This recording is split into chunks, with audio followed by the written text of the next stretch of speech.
Ta da alkhairi wannan take cewa mijinta ta kama yana soyayya da matar abokin shi, ta ce ta yi kuka saboda ba ta san shi da wannan halin ba, ya nuna mata ya yi kuskure zai tuba, ya ba ta haƙuri. Bayan wani lokaci ta ƙara kama shi sun koma, nan ma ya ce ita wai mata abokin nashi ta kira shi, ta ƙara haƙura. Ta ce tana fama da infection mai tsanani, ta je asibiti aka ce mata ai dole ta hanyar saduwa ake ɗauka. Ta faɗa masa ya ce ƙarya ne, wai shi ba shi da wani infection. Ta haƙura dai ta miƙa wa Allah abin. Ta ce ba a daɗe ba wai sai aka tura mata bidiyon shi tsirara shi da wata karuwa.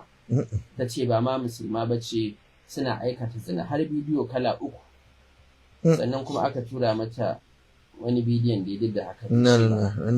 Shi ne take cewa don Allah a ba ta shawara da mafita. To, Allah sawa'i. Na gani irin wannan zama da muke ko don warware matsalolin irin waɗannan matan an taimaka musu ƙwarai da gaske. Ku yi haƙuri, ba su da inda za su faɗi abin, ba inda za su kai kuka an ba irin nan ɗin ba. Wani abun akwai ƙazanta da yawa a ciki. Na farko dai, kafin na kai ga ba ta amsa, kenan kowa ya kamata ya kula da matarsa, ya kiyaye, don zai iya yiwa ta alaƙa da abokinsa kenan. Sai ka kula, akwai abokanai maciya amana, akwai abokanai marasa gaskiya, akwai abokanai waɗanda suke ba mutanen ƙwarai ba. Sai an kula. Na ɗaya kenan. Na biyu, abin da ya kamata ki a nan gurin shine, tunda kin hana shi, in hana shi ya ƙi hannuwa, ki bi duk inda za ki bi ki nemi lambar abokin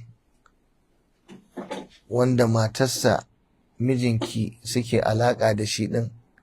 Duk inda za ki bi ki nemi lambar ki tura masa a ɓoye, amma kar ki yadda ki gane, ki bari ya gane ki, don kada ya zo ya miki hukunci. Ki ja masa kunne ki ce ka kula da matarka fa tana neman wane, kuma kai bincike a kai. Tunda bai ji tsoron Allah ba, idan asirinsa ya tono zai gyara. Abu na uku, karki yadda da wannan zaman kaskanci da tozarta.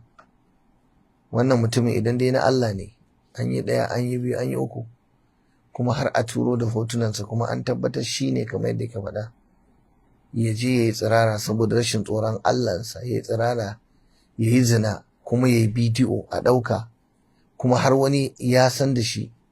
Ai ya cuce ki, ya cuci 'ya'yanki. Ko 'yarki ta zama budurwa za a aurar da ita sai an zage ta saboda wannan.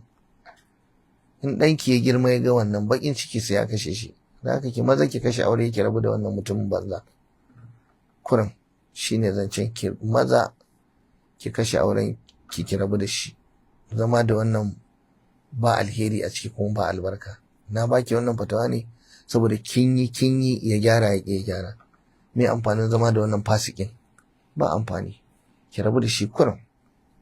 Ki rabu da shi kurin, kuma ki rike bidiyon a matsayin evidence, hujja, ko da zai miki sharri nan gaba. Allah shiryar da shi, Allah ganar da shi. Ki mai addu'a a matsayin uban 'ya'yanki ne.